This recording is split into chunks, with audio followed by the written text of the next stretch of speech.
All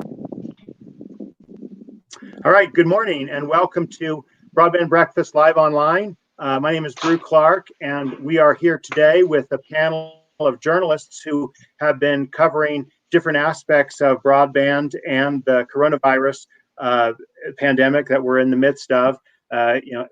We're so used to the word epidemic, right? I mean, epidemic's like something you say, but obviously we're not in an epidemic anymore. It's a pandemic, meaning we can't contain it. There's not a single place on earth that is not about to be or already inundated by cases of the COVID-19 disease that comes from this coronavirus.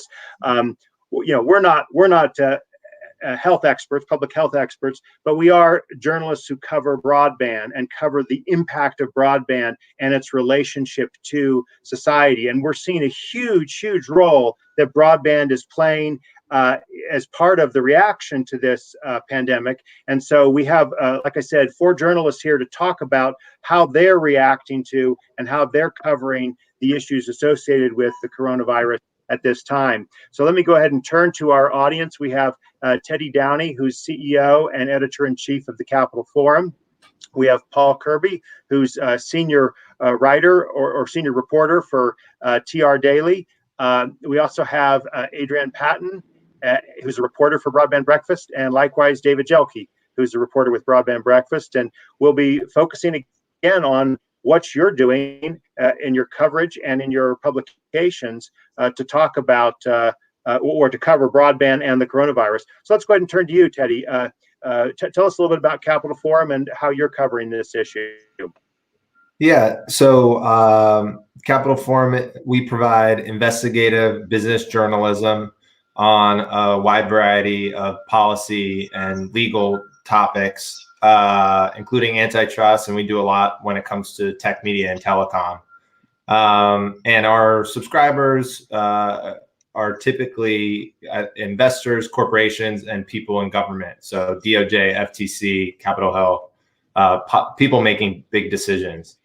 And I think the biggest change for us has been, we used to go to the Hill, we used to go to events, and we're now 100% remote, just in terms of the tangible change that everyone's going through. And I think in addition to that, just the shift from having childcare and things like that in place to now, I have an 8-month-old daughter, and I have to share, right now my wife is taking care of her while I do this, and we're going to have to switch off in the afternoon for her to get some work done. So those are you might hear her in the background actually, but those are some of the tangible challenges. And then I'd say from an intellectual standpoint, because there are other news organizations actually hitting the pavement down on the Hill, we are spending most of our time digging into the weeds of this, these big bailout bills that are being considered, and a lot of the Fed programs that are being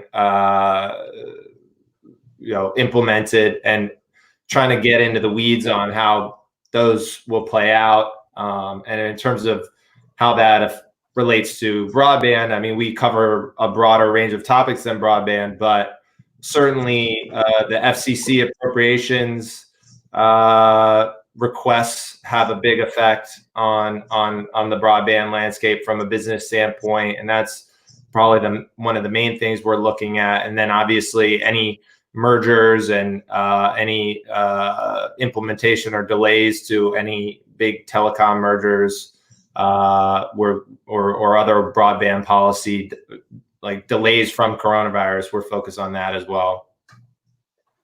Let me actually kind of 2 questions and follow up, Teddy. One is, there was a story in the Times yesterday about how some of the big tech companies may actually end up benefiting. I mean, I know that sounds harsh and callous and so forth, but the notion being that they were under the spotlight, Google, Facebook, Amazon, Apple, and now there's a sense that well, not only is there not really the time and resources to go after them when there's so much focus on the coronavirus, but they're actually people that Amazon's now hired 100, or is saying it's going to hire 100,000 employees, right? Because while everything else is collapsing, everyone wants to get their orders at home. Time on Facebook is up dramatically, right? Because people have little else to do. What's your take on how the biggest of the tech companies who you've been following closely will fare from this pandemic that continues?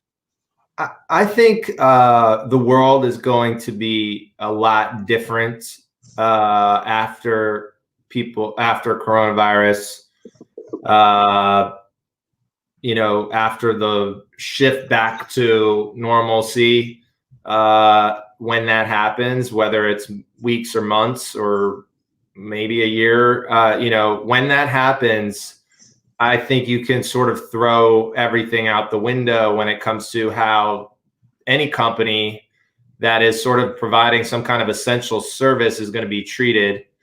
You have this very consequential election in November, and you have, I think, I would say it may seem like a good thing temporarily for Amazon, Google, and Facebook that people are using them more. But I think for Amazon in particular, you're getting a sense that this is an essential service that's being provided. And do you want to have Jeff Bezos making all these important decisions about, who gets medicine and when, and logistics, and how your workers get paid, and what kind of distance your workers are going to have from each other?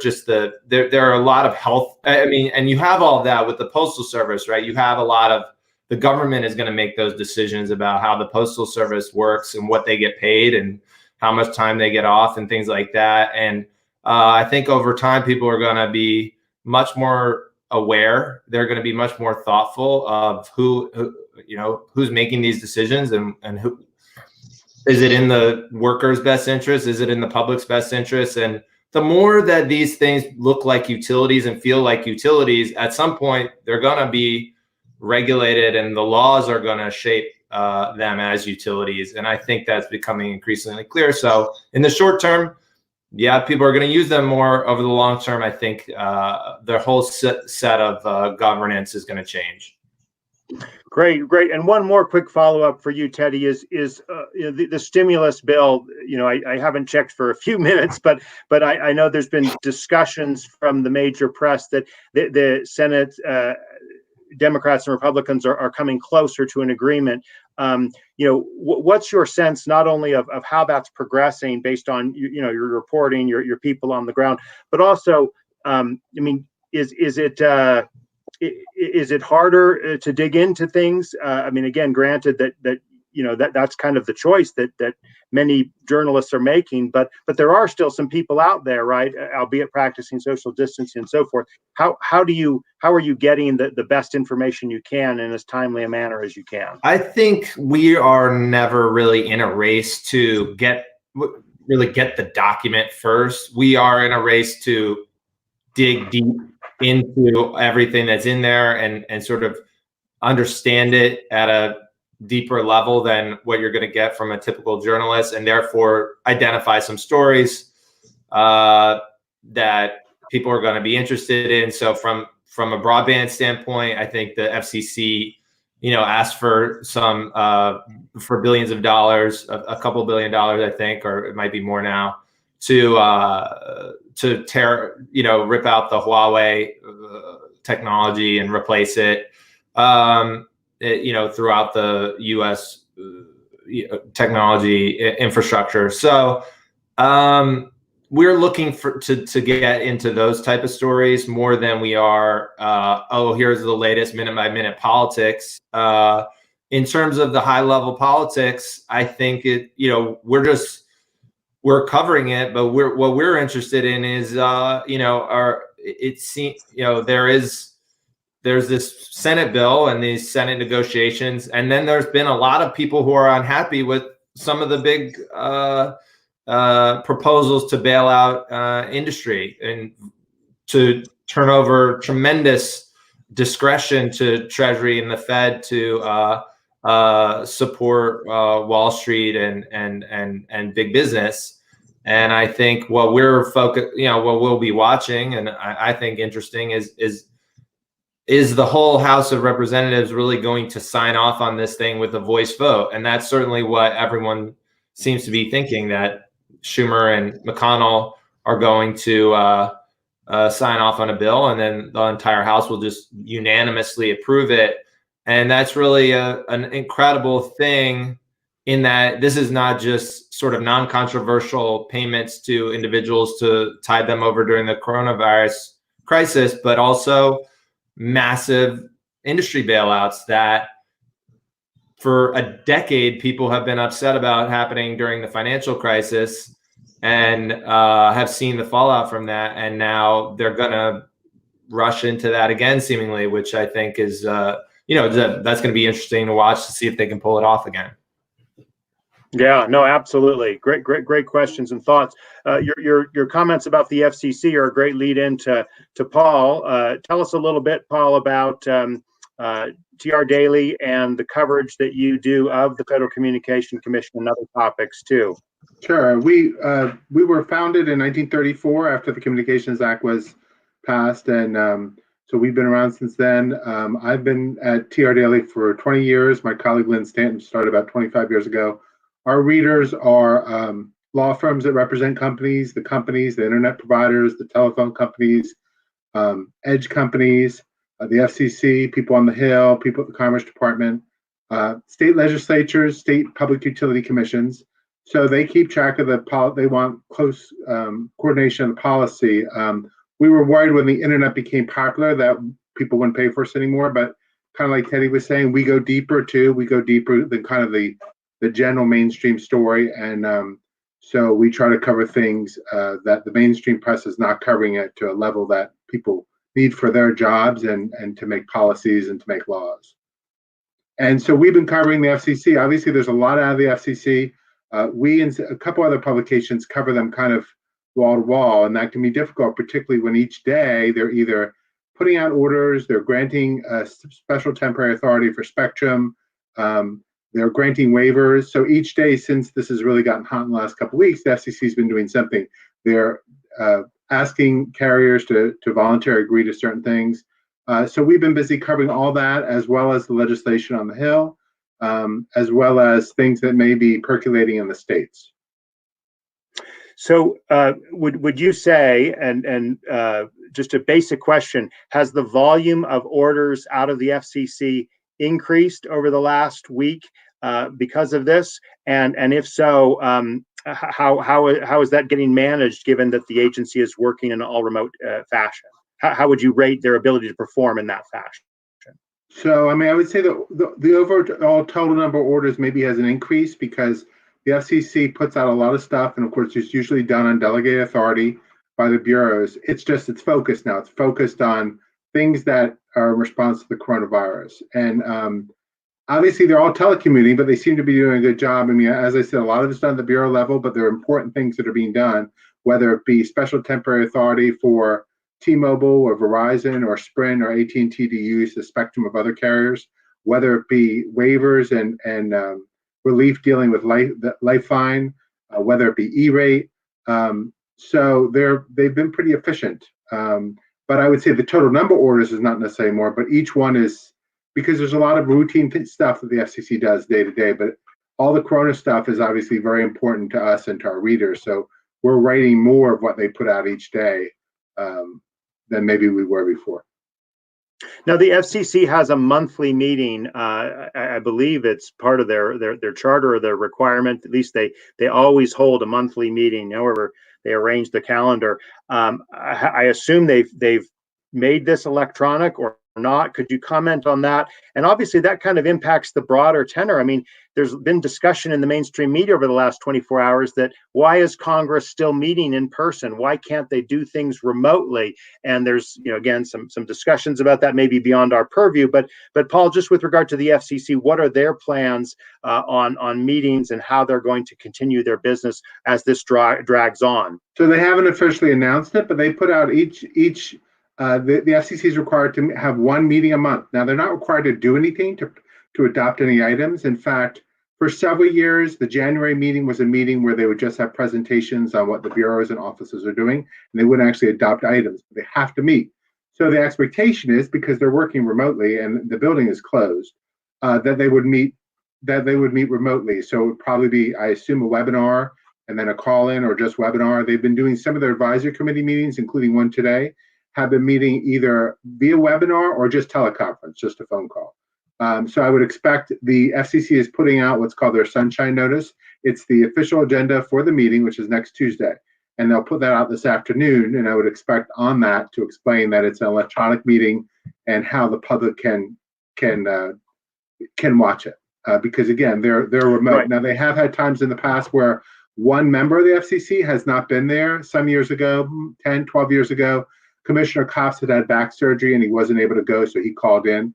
But certainly in my memory, I don't have a memory of a time where they haven't met in person, but they would be fulfilling their obligation, but they could do it remotely and fulfill their obligation, and that's what I would expect them to do. Well, I mean, in truth, of course, the vast majority of people watch those online. They live stream them, and they're well attended. They don't need to go down to the FCC and attend and watch the live stream and the press conference live. But again, we may witness a first here today as the FCC prepares to hold a meeting virtually. Teddy, do you have any thoughts about Congress being able to meet remotely? What are some of your thoughts about this question of just logistics of the government operating in the midst of this pandemic? I mean, I think it's kind of outrageous that they aren't just passing new rules to let them work remotely. It's putting a lot of people in danger unnecessarily. And I haven't seen a compelling reason for why they're doing that other than it's the norm and, whatever other, I mean, it's just nonsense as far as I can tell as to why they haven't gone remote. I would expect that they need to now that the Republicans have 5 Republican senators in quarantine. It behooves them to work remotely and pass something other than if they want to have a majority in the Senate of voters. So that should precipitate things. I know Speaker Pelosi has been pretty adamant that they're going to be meeting in person. I think that's silly. And but obviously I don't make these decisions. I can't explain why they're doing that. It's unconscionable at some level, but at some point I think the reality is going to be that they're going to have to allow for remote voting. Yeah. Let's get David and Adrienne into this discussion. Tell us a little bit about how your reporting has changed over the last 2 weeks. We'll start with you, David, and make sure to unmute yourself there. Okay.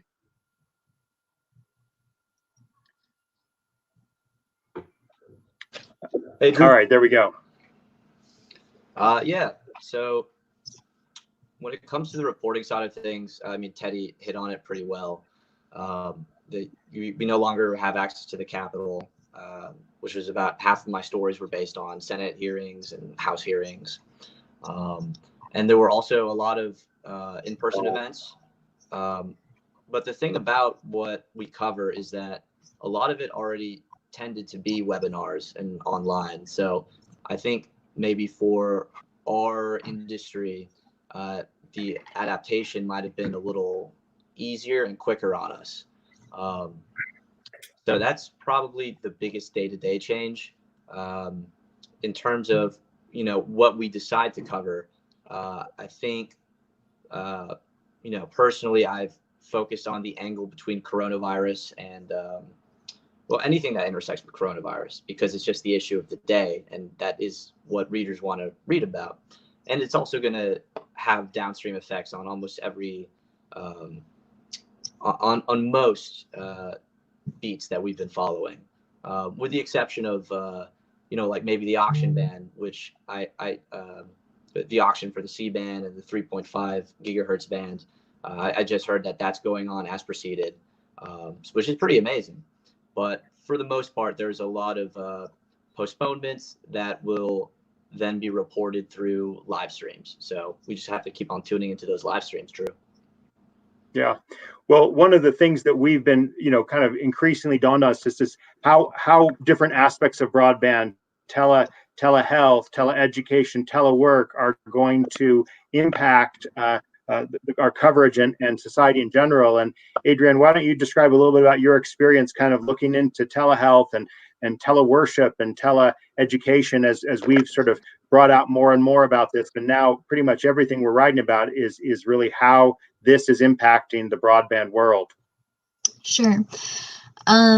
I covered a little bit on telemedicine a couple of weeks ago, and from what I could gather, it doesn't seem like a great option at this point, just because it hasn't been widely adopted into our healthcare system, and also the instruments needed, especially for coronavirus.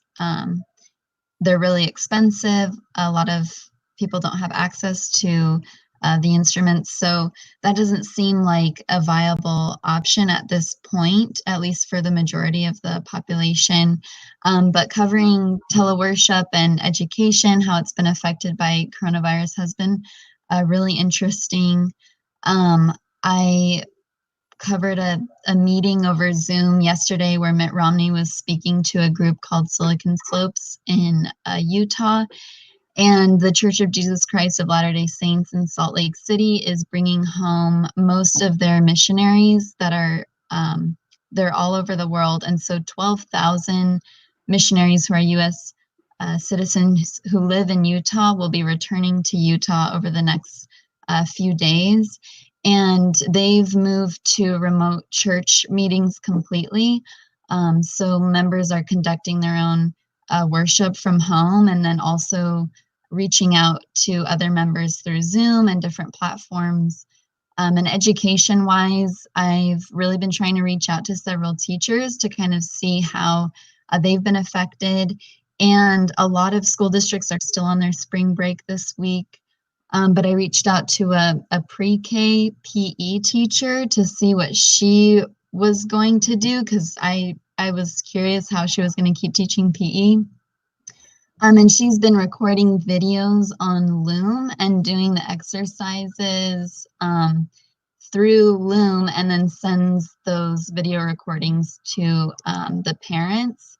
And so education is really difficult, just because it also, the parents have to be involved as well to help the child through this transition. So I'm really hoping to learn more about how teachers are coping during this time. Awesome. Thank you for that summary. I'd love to hear, Paul, about how this has impacted your reporting and your life, how it's changed your daily routines. And same for you, Teddy. How do you manage to, you mentioned at the top of the hour, working at home has additional challenges, but how do you manage a business, and how do you manage all of the employees that work for the Capitol Forum remotely? Is that adding new challenges to your jobs? Paul, you go first, and then Teddy. So I've been working home until last year. We had an office downtown, but I've been working home for 4 years, going downtown only when there was something that I couldn't cover remotely, or to meet and greet, to see how my face still be seen, to see and see people. So I'm used to working from home. However, I'm not used to my son being at home, and his school is closed. So each day from 8:30 to 2, he has online learning with his teachers and his classmates via Zoom. So he does that in part of the house, and then I do this. The connectivity issue is not always been great. Sometimes the broadband is not great, so I've upgraded our broadband. I didn't have to worry about that too much till now. And then my wife's going to be working from home, so there'll be 3 people using broadband. So that can be a challenge as opposed to just myself. And then as far as doing my job, it's kind of the same. Was that your second question? Doing my job in this time? Well, just how your life has changed, and your work has changed, and maybe your work hasn't changed much, Paul, right? Yeah, I think it hasn't changed much. So obviously our focus is on this, but it kind of reminded me during the government shutdown last year, at the beginning of last year, most of the stories we wrote are on things being canceled, the FCC making arrangements, or basically telling people they didn't have to file stuff by their deadlines because of the shutdown. So our focus is now pretty much the virus 24/7. But other than that, it's just the we're just writing about that, and we're kind of just doing the stuff we've always done.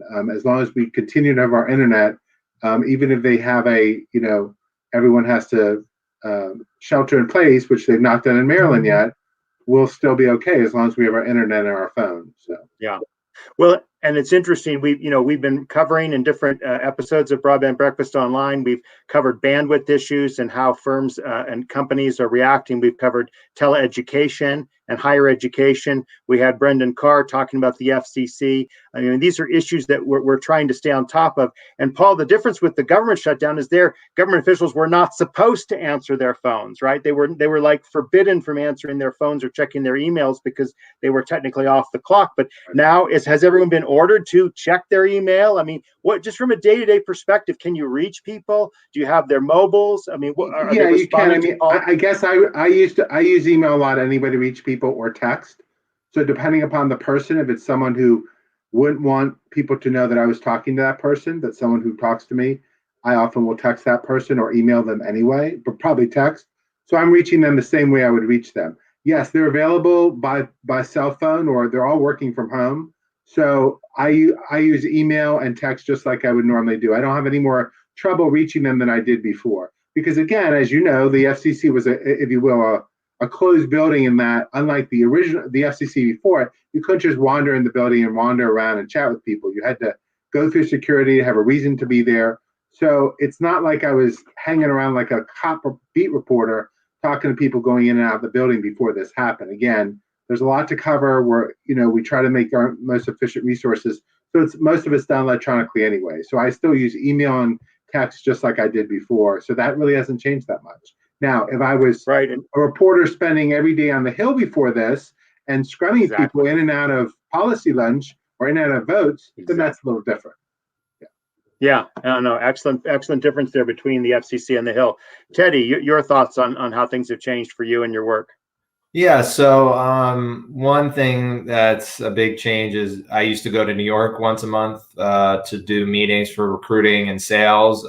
Obviously, I don't do that anymore, but that is a big change.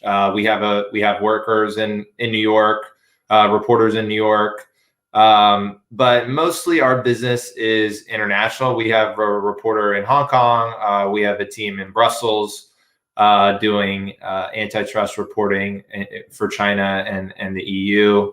New York, we have a reporter in Florida and North Carolina. So we have a lot of remote employees. So that hasn't changed, other than that it's everybody is now doing that. But in terms of management, we have a pretty, we try to let our reporters be fairly independent with their time, and so it's sort of a laissez-faire management environment here. So that actually plays to our strength in that we don't need to be watching people or anything like that. So I think, from a business standpoint, we're a little bit in.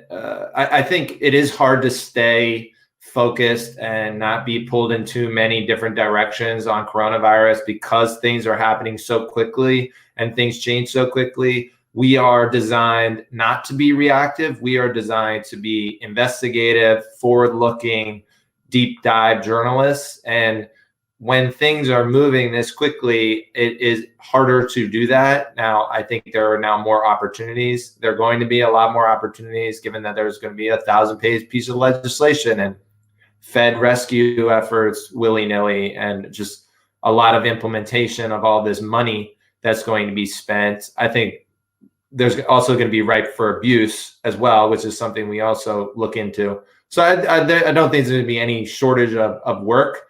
In terms of sales and the outlook for hiring and sales, I think we were pretty confident that we were going to be growing pretty quickly this year. We're still growing. I'm not as confident, or I'm just unsure exactly how quickly or how much we'll grow in terms of headcount, in terms of employees, and in terms of sales. It is harder. It is nearly impossible to recruit right now, I would say, and that was probably half my job and now that's almost 0% of my job. So that's another change that I think. And for a growing business not to be hiring is just like a very weird feeling, and hopefully that will change in a few months. But that's the other big shift. Can I mention one more thing, Drew? So, yeah, of course, because Paul. you're interested also in what life's like for us as reporters juggling our personal lives. So this kind of reminds me of 9/11 in that there was a lot of, so I cover a lot of spectrum issues, and spectrum was a big issue after 9/11 because DoD was able to say, we're not giving you the spectrum that we thought we're going to have to give you because we need it now because of national security. So there's a lot to do from my perspective, although the show I was at that time was canceled. But at the same time, being in Washington, you're kind of worried for your own welfare. So that reminds me, it is hard to concentrate, although I'm pretty good at concentrating on what I'm doing that day. When there's so much news coming that may impact me personally and my family, well, we had to get another laptop because I had to send one back to my company. Well, Best Buy is going to be closed. Will the grocery stores and pharmacies stay open? There's just so much stuff coming in of a personal aspect. It is hard to concentrate because it impacts how you juggle your life, and your life, in most cases for us, is now all under one roof. So that's difficult. I would add to that. I think it's easier for the employees who have a pretty. It just depends on everyone's setup. I think the more kids at home, the more childcare juggling. I think it's been harder for some people to focus. Also, I've noticed a couple people, all they do is watch C-SPAN or CNN, and they're not, they have a hard time actually sticking to their, reading the amount of voluminous stuff that they need to read to stay on top of the topic that they're reporting on. So I think I have seen a little bit more distraction than before, but for the most part, everyone's still working hard. And, if you take out the commute as well, I think it kind of offsets a little bit in that people kind of get to work earlier and just still committed to doing their job. No, thank you for that. I mean, and we're hearing some common things. It's hard in some ways to focus when there's so much going on. I want to make sure to read a question we got from Sabrina Roach, who sent this via Twitter.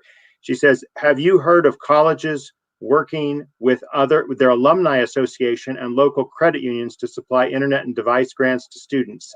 I've heard of one and checked if they are ready to go public and document the process." So anyway, I just want to raise issues that we get via questions here. What role are social networks playing? I mean, not just the typical ones, the Facebook and Twitter and social networks in that sense, but how are networks coming into action, like College Alumni Association, or for that matter, employers or groups of college students? David, you're a recent graduate of Dartmouth. Do you hear much from your recent alums about how they're reacting to this, and do you share experiences about that? Well, yeah, it's funny that you mentioned that. I'm actually on the council for our alumni's the year of 2019, and we had all these reunions plans, and then people were saying, well, maybe we should push back the reunions, and I was kind of digging in my heels for some time, and eventually that dam broke. So that's one network. The college as a whole has reached out to all its alumni, just kind of giving alumni updates, because there are important alumni events that they go back for, and so they've been pretty proactive about that. But mostly I've just heard about kind of the tragedy of the current seniors who were going into, some might argue, the most meaningful part of their college experience, and it was just kind of cut short, and now they've all transferred to Zoom University. Yeah, probably sure. Paul and Teddy, for those of us who are a little more distant from, I mean, have you had an interaction with people in those worlds? I mean, in terms of social networks, I've been mostly keeping up with my family, and we have 20, almost 30 employees, so family, employees, and then close friends. I mean, to the extent that I've kept up with my friends from high school and college, I stay in touch with them, and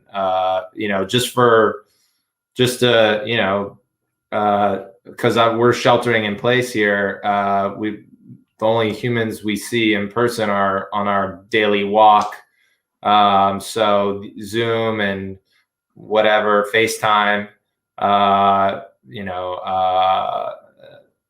that's really in terms of networks. To the point of your caller asking about, providing internet, though, I think that's going to need to be Wi-Fi hotspots in libraries and universities and things like that. I think there are going to need to be creative solutions to doing that, to bridge the digital divide. I know the FCC said today that maybe it's not legal to allow for to sort of expand Wi-Fi or library hotspots or something, or for schools. Something kind of. I think the order was clarifying that it is legal for them to turn on their hotspots at night. There had been some confusion about that. That was actually highlighted in one of our events, and they clarified that was acceptable under existing rules. Okay, yeah, I think it's going to need to be the government to put these types of creative solutions in place. So that's good. I know there have been proposals for the Postal Service to provide broadband and Wi-Fi and things like that. And I think there's going to need to be some ingenuity, some creativity, and I think the government's going to have to play on that. Yeah, absolutely. Paul, what are some of the ideas you've been hearing about creative solutions, ways to make sure people aren't disconnected? That's something we've talked about several times on this Broadband Breakfast Live Online. But I'm just wondering, Paul, what are some of your thoughts you're hearing from your sources about creative ways to make sure people stay connected, in touch? We had a comment here about single people meeting via Zoom. Other thoughts that you've heard of, just from a personal perspective or from a institutional and corporate and government perspective, Paul? I think it's Zoom. I think a lot of it is webinars like this, and just in my family, we've been doing Zoom with family members and then friends of my sons, so they can keep in touch each day. In our neighborhood, none digitally. In our neighborhood, they have things where people will put, like on St. Patrick's Day, they put shamrocks on their windows, and then people will go around and see how many they could. The one thing people are doing is they're walking like fiends around our neighborhood multiple times a day, because it's like the only thing they can do.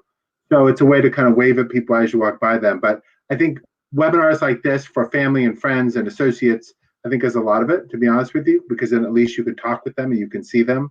And particularly if you're talking about people who may be in other parts of the world and you're worried about their health, this is obviously a very good way to keep in touch with them without having ridiculous phone bills, which is very good.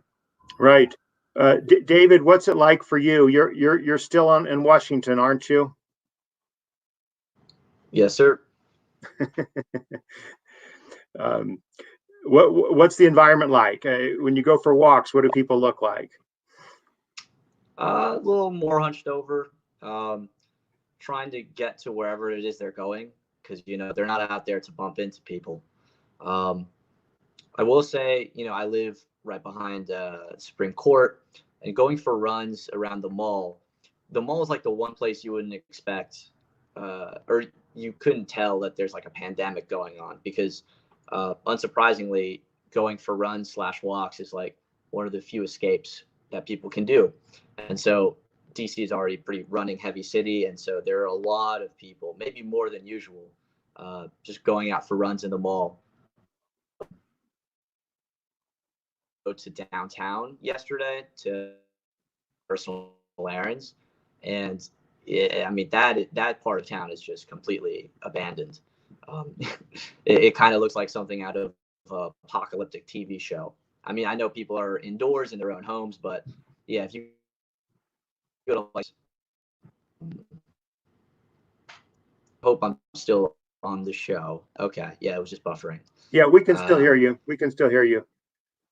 Perfect. Yeah, we just that. You're a frozen, but we can ventriloquist. hear Your mouth isn't moving, but we can hear you.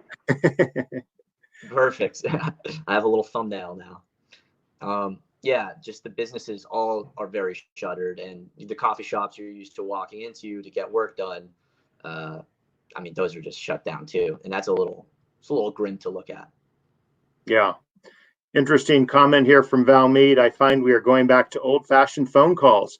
We want voice connections over cold text when there is so much uncertainty. When will we be able to get together with our favorite people again? Interesting. Any reactions to how your own personal interactions have changed over the last 2 weeks? I can add. Oh, sorry. No, go ahead. Timmy. Just going back to the other question as well, I was going to say that here in Florida, where I am now, because I had to return from Washington, D.C., the Palm Beach County School District is having a digital device drive. So if you have a device, you can donate to a student who doesn't have one at home, or a cash donation. They're doing that, and it's a private-public partnership that they've formed to kind of do that. But as far as how, did you say how our individual lives have Yes, changed? exactly. Coming back home to Florida, because I couldn't stay in my university housing in Washington, D.C. anymore, it's really hard to stay home when it's sunny outside and it looks so nice. But I've given myself a period of exercise each day. So we'll go run or walk beaches. And people stay, there's not many people out, and we stay 6 feet away from others. But I think it's really important to take this seriously, especially in South Florida, because there's such a large elderly population here, a lot of vulnerable people. And then as well, I've had to be particularly cautious because my brother is here as well. He returned from his job to quarantine here, and he finished chemotherapy treatment a couple years ago, and he has lung damage. So even though he's 6'5" and looks healthy and looks like he wouldn't be vulnerable or susceptible to coronavirus, he is. And so that's also made me take this more seriously and make sure that I'm following the CDC's directions on how to deal with this. But yeah, one of the few certainties is that advice we've been hearing for 3, 4, 5 weeks now is to distance, to wash hands, to not touch your face, etc. So appreciate that. These are important stories for people to share at this time. Teddy. Oh, I was just gonna say, I mean, I don't think anyone knows when we're gonna go back to seeing our friends and loved ones in person. But I do think, I mean, if I've learned anything, I think people are going to, when that is acceptable to do. I don't think this is like permanently putting people online. I mean, I think that the minute that this is over, people are going to want to go to a baseball game or whatever. I mean, they're going to want to do stuff in groups and be with people. And I think they'll appreciate it and cherish all that much more. I mean, if, you know, when that will be allowed again, but, or safe to do, but I certainly expect that to happen. And the question sort of included this, you know, people want more connection. They're not texting. They're not taking it. They're I don't think people are going to take for granted the ability to, you know, enjoy human company. And I think so. I think that will come back, and I think people will be really excited for that when it does happen. Absolutely. Yeah, and more to Teddy's point, I think people are also being a lot more intentional about who they decide to spend their time with, because, you know, gone are the days of bumping into people or idly, you know, socializing at the office. You really have to like budget in time to FaceTime a friend, a loved one, family member.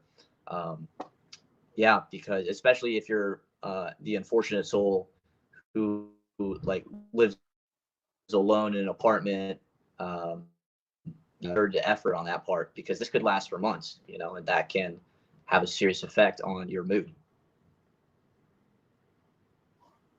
Well, let's come back to the key question of how journalism has changed, is changing in this world of the coronavirus pandemic. And I mean, there was a great line in one piece I read yesterday that said, just imagine how different this would be if this pandemic had happened 20 years ago, when we didn't have the kind of robust broadband capacity that we do now, where we didn't have the ability to communicate as we do now, right now at this moment.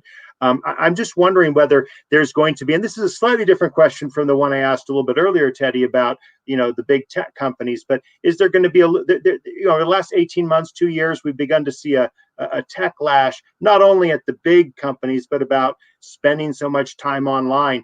And yet here, irony of ironies, we're being forced to spend more time online. And I'm just wondering, like, what are some of the implications that we'll see in Washington or wherever as we cover the broadband economy in Brussels, right? You've got reporters over there. What are some of the things that we're going to see over the next 3, 4, 6 months, as hopefully there's a lull in this, but I think people are definitely expecting there'll be more waves of this COVID-19. And so how are people going to adapt in that interim between when it lulls up and when potentially a new strain will come along? Teddy and Paul, I'd love your thoughts on that. You mean how the governments will respond? Well, I guess I am asking about the governments, but I am talking as well about society and journalists and publications and how we're going to adapt to this world where we need broadband and we need this kind of connectivity. But obviously, people don't want to be in their matrix bubble all day, all their lives.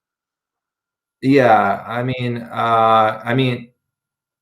I think there's just the first part of this is kind of like, how long is this going to take? And I think there's obviously going to be phases where how many months until there's a therapy, and then how many months until there's a vaccine, and those two will be pretty significant milestones in the process, and that will dictate when people start going out in public and returning to work and things like that.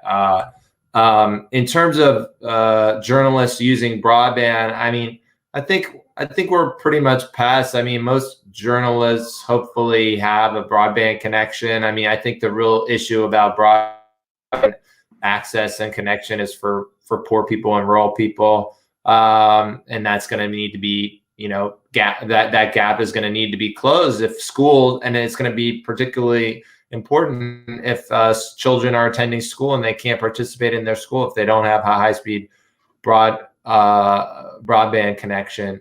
And then beyond that, I would say that from a business standpoint, I think the businesses that rely on journalism, businesses that rely on marketing, are going to be really put through a tough few months here, and the ones that are more focused on subscriptions will be fine, and we'll have to pick up the slack. I've noticed that I saw an article, subscription journalism is up 60% during the coronavirus, even as those journalists, those outlets provide more free access to their paywalled sites.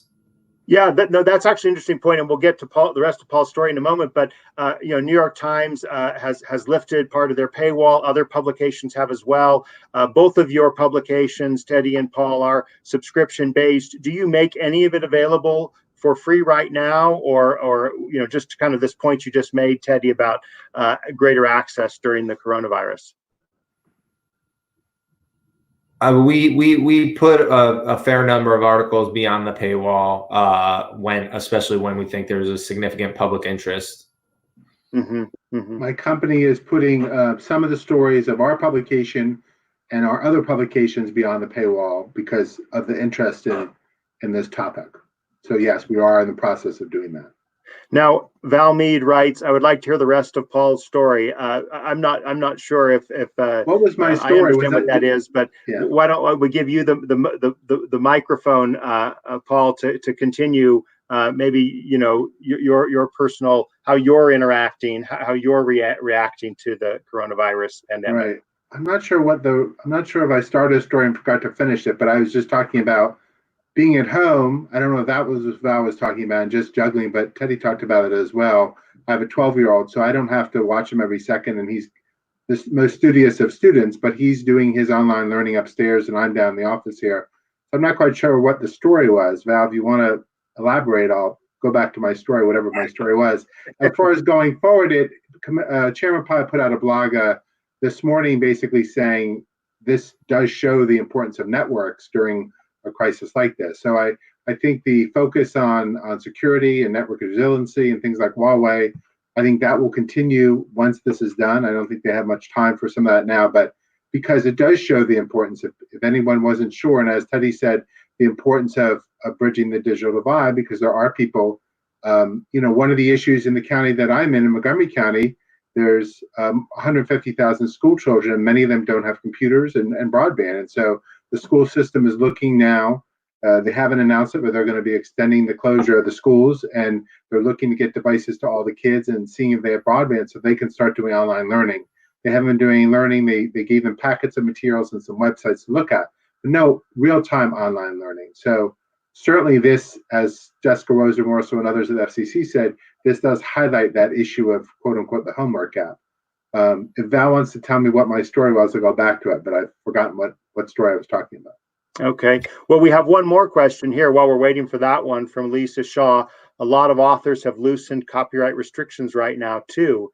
Live streaming, reading stories on Facebook is generally seen as fair use as long as it's not archived on the site. Excellent point, actually, Lisa. I don't know if I have enough knowledge to know whether that would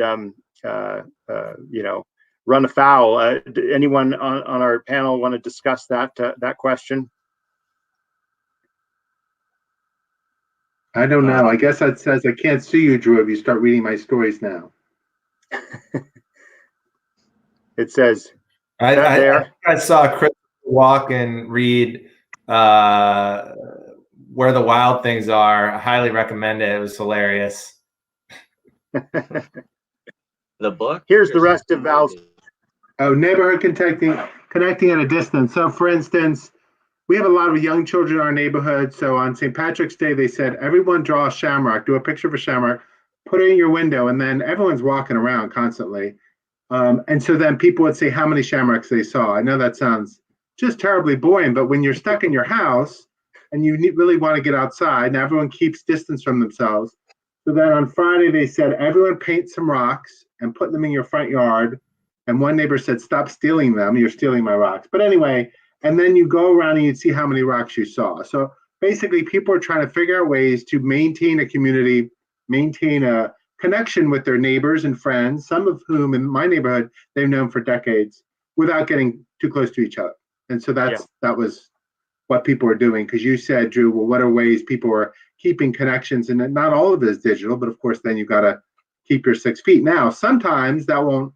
We had to go to Best Buy to get a laptop because we were one short now, and the clerk, super nice guy, but each time he would say something to me, he would approach me and I would step back and he would approach me again. And so it's impossible to keep the 6 feet. But so there's a lot of ways like that. And I think there's a lot of experimenting going on now because part of it is we don't know how long this is going to last. Yeah, absolutely. And the shamrock, we did the same thing. So I'm glad to hear that's spreading around. I would like to say on the kind of the education piece, schools, and we hope to have some more K-12 people on a future episode of this Broadband Breakfast Live Online. We've had higher education, but there's just been a lot of chaos, for lack of a better word, in what schools are doing. And part of that is just reacting to the demands from their governors to close facilities, meaning the schools also need to be closed. And yet there's the need to get services out there like lunches and other things. And yet I've got kids at 4 separate school systems, and each of them have got a different approach, different degree of preparedness. Some of them have really got it together, and 2 of my kids are doing just as much work as they'd ever done, and the other 2 are doing a lot less because they haven't got their act together. So there's just a huge diversity right now as people are struggling to adapt to this from an education, and I think that goes for telework and for all of the social gatherings that are taking place. Is that creating broadband issues with you, Drew? In other words, are you finding your network strained because there are more people at home during the day all streaming? Or are those 2 not streaming, they're just working on their own but not streaming? No, it was an issue. And last Friday's webcast, there's been some glitches on this one, but it's been, for the most part, okay on my end. But on Friday, I had a lot of glitches, and I only realized after it started that my kindergartner was doing an online speech lesson with her teacher. And so she was live streaming while I was live streaming. And when you've got a connection that has a very asymmetric, high downstream, but very low or crunched upstream, plus more congestion on networks when people are working at home, you and I had serious problems there. So I've been an advocate of better broadband capacity leading to better lives for 12 years, 13 years now. And I fully believe that we're going to entering this phase where we definitely need to have greater capacity. Now, again, I'm not saying everyone needs to stay in their little bubble, but again, I come back to this point I made 10 minutes ago. Think of how much worse this would be if we didn't have the opportunity to connect, to do telework, to be able to do, Paul, as you've said, pretty much the same way you always work, right? Right, exactly. I agree.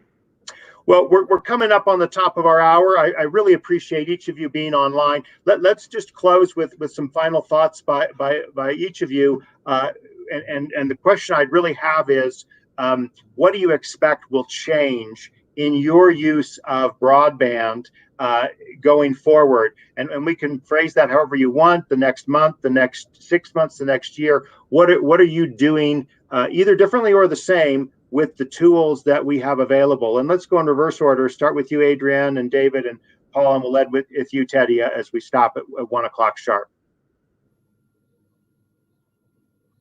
You're still muted, Adrienne. You're unmuted now. Sorry. I don't even know what to say. I think I already see changes in the online classes that I have to take now. I was taking courses in person. And there seems to be this understanding from the teacher that because she can't see us anymore, she needs us to prove that we're engaged and do more busy work. And when in reality, when we were gathered in person, there were people who were still dozing off or not really paying attention. So I've already seen changes in how it's adding more stress just to my academic life. But I think I'll have to find a way, depending on whether we have an in-person semester over the spring semester, find a way to adapt my life to online learning and online working. I think there will be significant long-term changes, but I also think depending on how long this lasts, that people will be eager to go back to how their lives were before as well. Great. Thank you very much. David, quick remarks. Yeah, I just think I'm going to need to get my cyber life in order because so much is dependent on our phones and our laptops. And they're also, while they can be like machines of productivity, they're also full of distractions. And so probably, hopefully I'll get better with managing my productivity apps and just my relationship with my smartphone and laptop in general. Okay. Thanks, Paul. What are some thoughts that you have about how you'll be using broadband differently in the future? Well, I'm at 50 meg now and I'm going up to 400. I think I'm going to have to go up to a gig. I don't think much is going to be different. Now I'm worried that Adrienne was not paying attention, so I'm going to need her to write a summary of how my story finished when I went for a walk. No. I think I'll just be using it more. I mean, in other words, I'll be doing Zooms more, even after we get back to a somewhat normal life. So it does, as you said, Drew, it is nice to be there in person when you're covering something, but you also have to be efficient and get a certain number of stories done at a certain time. So I guess I'll just be using it more than I ever was. All right, Teddy, final word. Yeah, I think I agree with Paul. I'll be using it a lot more, but when this is all over, I hope to be using it as little as humanly possible and just interact with real people again, and not be on my phone or my computer, or unless I absolutely have to. Yeah. Well, wonderful. Thank you each for joining us. But before I go, I just want to thank you for being here. We've at Broadband Breakfast have committed to doing this every Monday to Friday until March 31st.